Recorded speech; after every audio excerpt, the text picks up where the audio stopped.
Good evening, and tonight we're going to talk about Module 8, Leading with a Moral Compass. My name is Michael Graham, and this is for Educational Leadership at Fort Hays State. First, we're going to start off with talking about the resources that we all read through. The first one, of course, is the video talking about finding your true north, and this idea that he really poses that I really liked in there of knowing where your line in the sand is, what's right and what's wrong, and trying and basically forcing yourself not to go anywhere near that line that makes you wrong, if you will. Because once you get closer and closer to that line, the easier it is for you to step over it. And once you step over it, the harder and harder it is to resist stepping over that moral line. The second speaker that we watched the video for discusses several key points, and I really kind of focused on three. The first one I thought was very important was to put people first in your decision making, because that's the kind of industry we are in. It's a person-guided, people-guided ideals, and that's what I feel is very, very important. The second point that he talked about was to not degrade someone's self-esteem based on their ability. As a coach, I see this all the time from other coaches. They will tear into a student or a student athlete because they can't do something that either they've never been taught or they just don't have the physical ability to do. And that destroys their self-confidence and ruins people from their sports as well as ruins their personal lives as well. And lastly, I really like the idea of having a short memory if you lie, because you shouldn't lie to begin with. And if you have a short memory, you really don't want to, because then you can't remember the lie that you told that you now have to build on and back up, which does eventually lead you to breaking your moral code. Next article was Encountering the Stranger, and this discusses the idea of empathy and the ability to feel the suffering of others. And I really like the case study in which they looked at it, and this idea of someone spitting at a immigrant. Now, while the moral character in all of us says that's wrong, and it is, we also have to understand, as part of being empathetic, that there was probably a reason why that person chose to do so. And that's what, as an educator, we always have to kind of look at. Is that kid in class who's constantly acting out, why are they doing that? What is the purpose of it? Try to find the reasoning behind the actions so you can have some empathy in dealing with that kid, because that will go a long way to helping it stopping the cause of the problem. Moral emotions.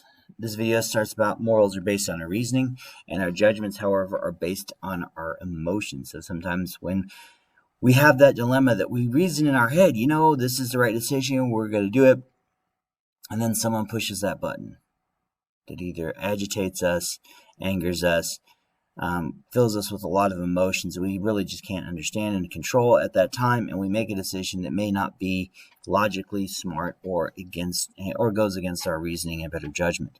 And so I really like that idea of the mind versus the heart, and sometimes that the heart does react a lot quicker, but if we're mindful of things, the empathy and the moral emotions that we have will be kind of quelled by the idea of understanding.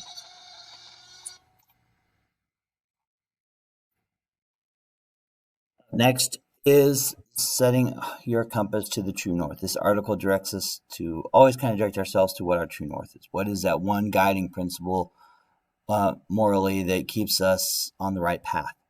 And this is the idea of basically kind of the golden rule, which is treat others as you would want to be treated. I prefer the platinum rule, treat others better than you want to be treated, but that's neither here nor there. Social contract discusses the idea of apartheid and racism in South Africa and how they are dealing with the fallout from that as they deal with the new issue of people coming into their country from elsewhere in Africa, which you can understand.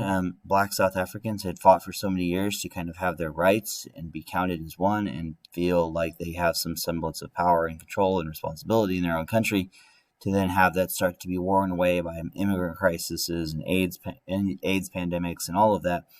I really do like the idea of them tying in the UN and how it was founded, and this idea that to not refer to everybody as having one common moral ground, because every religion has their own morals, every group has their own morals, but to kind of more focus on what is the best for all considered. What is a common standard for all people? What's the standard for living for all people that we would expect? Safety from harm, food, nutrition, water, all of those things are standards that we should all strive for all of humanity to have, and not just what our morals dictate. The moral compass also starts off with the idea that morality is considered to be the basis of character and is wrapped around ethics. Morality is kind of that idea that drives our ethical decision making. I really do like the idea of tying character traits with morality. And his best quote, though, of this entire thing was, "The solution to wavering moral compasses will continue to prove elusive until society recognizes the need for a single absolute authority to establish the difference between right and wrong. No solution will ever be possible." And I agree with that wholeheartedly. I think that the world does need someone saying, yes, this is right, no, this is wrong. But at the end of the day, we will never have that, because that is what makes us human. In order to be human, we must make our own choices. If we had someone in some pre-programmed list to tell us what was right or wrong, we would be robots. And I think the idea of not necessarily doom and gloom, that we have our own morals, everybody's morals are different, and that's what makes humanity great. Using your moral compass is next. This needs to be discussed largely because most of us have many values, but the core values are what kind of guides us through most of life's tricky situations. Some of those outlying moral values we can kind of go through and maybe compromise if absolutely necessary from time to time.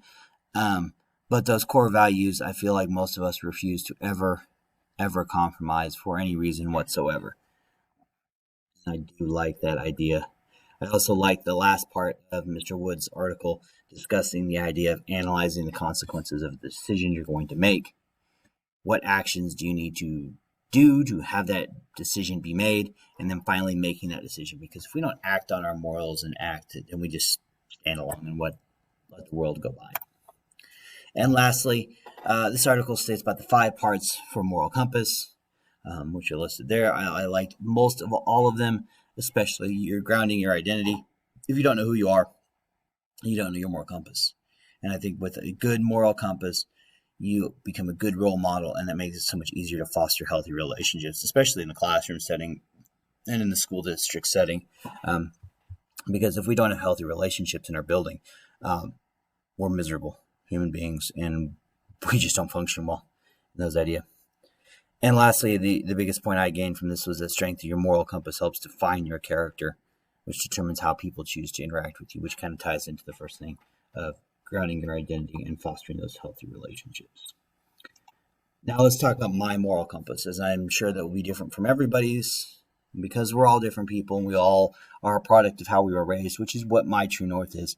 To be bluntly honest, every time I get into a pickle, I think about what my family would think if I made this decision. What decision do I need to make my family proud? Especially my mom, my dad, my kids. They are my guiding lights at the end of the day. I say my wife's not important, but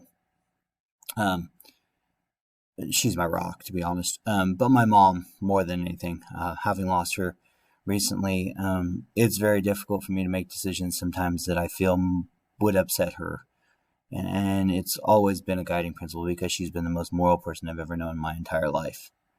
My next attitude there is kind of the north by northeast, if you will. And that's the idea of, if this decision or what decision I'm making, does that morally make the world a better place? Does that make the world a better place? Because I am a child of the world.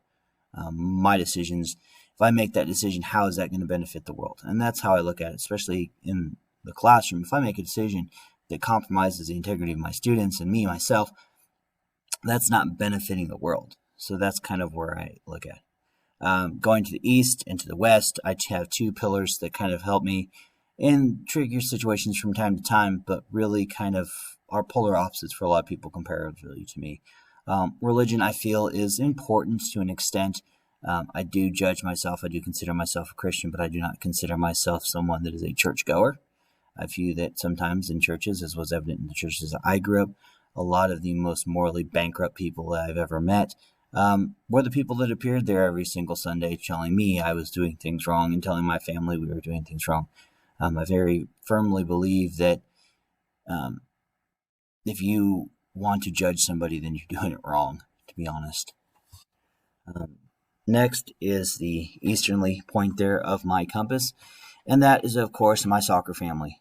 The guys I play soccer with 2 to 3 times a week. They're my best friends. They're the people that, when I do have ethical decisions and I kind of run into that impasse, I do bounce ideas off because I have every different type of personality in this group. We have a pharmacist, we have a lawyer, we have gentlemen who come from foreign countries. They come from poor, rich backgrounds. It's everything. It's very utilitarian in our group. And we're all 30 plus years of age still playing soccer and going to high level tournaments together. We are all very close, and it's been a great time getting to know those guys and being friends with those guys. And they do kind of guide my morality, because I do feel if I do something morally to upset those guys, then that it just makes me feel terrible. And my true south, in order to discuss the good, you have to discuss the bad. My true south, of course, is if I'm doing something for monetary gain, to gain power, or because someone tells me to do it, I really feel disgusted. I try to avoid those, and I will avoid those, and I do a very good job of avoiding those at all costs, largely just because it just is the wrong reasons for doing things at the end of the day.